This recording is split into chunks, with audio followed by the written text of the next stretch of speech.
Showroom నుంచి కొత్త car తీసుకోవాలనుకునే వాళ్ళు ఖచ్చితంగా ఈ వీడియో అనేది స్కిప్ చేయకుండా చూడండి. మీకు చాలా హెల్ప్‌ఫుల్ అవుతుంది. మనము షోరూమ్ నుంచి వెహికల్ అనేది పర్చేజ్ చేస్తున్నప్పుడు మనకి ప్రైస్ బ్రేకప్ అనేది ఇస్తాడు.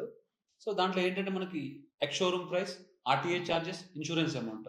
సో, బేసిక్‌గా ఇన్స్యూరెన్స్ అమౌంట్ ఏదైతే ఉందో ఆ కాలమ్‌ని మీరు ఒకసారి చెక్ చేయండి.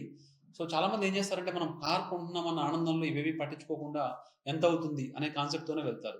సో, అలా గాకుండా డీలర్ ఇన్స్యూరెన్స్‌కి ఎంత అమౌంట్ అనేది కొటేషన్ చేశాడు అనేది చెక్ చేసి ఒకసారి మీరు ఇది బయట కంపేర్ చేసుకోగలిగితే తక్కువలో తక్కువ నా నాలెడ్జ్ ప్రకారం మీకు 10,000 నుంచి 40,000 రూపీస్ వరకు మీరు డిక్రీజ్ అయ్యే అవకాశం ఉంటుంది.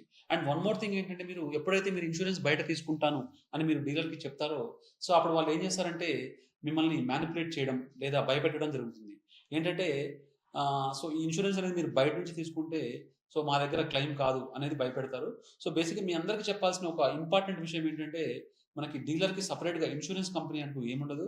సో, వాళ్ళు ఇన్స్యూరెన్స్ ఇచ్చినా సరే ఏదో ఒక కంపెనీ నుంచి టై అప్ అయ్యి ఇవ్వాల్సిందే. క్లెయిమ్ ప్రాసెస్ అనేది బయట నుంచి తీసుకున్న పాలిసీకైనా లేదా డీలర్ దగ్గర నుంచి తీసుకున్న పాలిసీకైనా సేమ్ ఉంటుంది. ఒకసారి మీరు కార్ కొనే ముందు బయట కొటేషన్ తీసుకొని ఖచ్చితంగా ట్రై చేయండి. It will be very useful.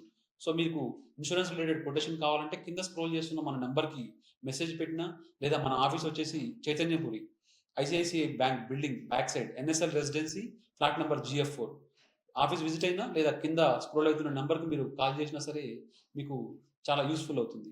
Thank you.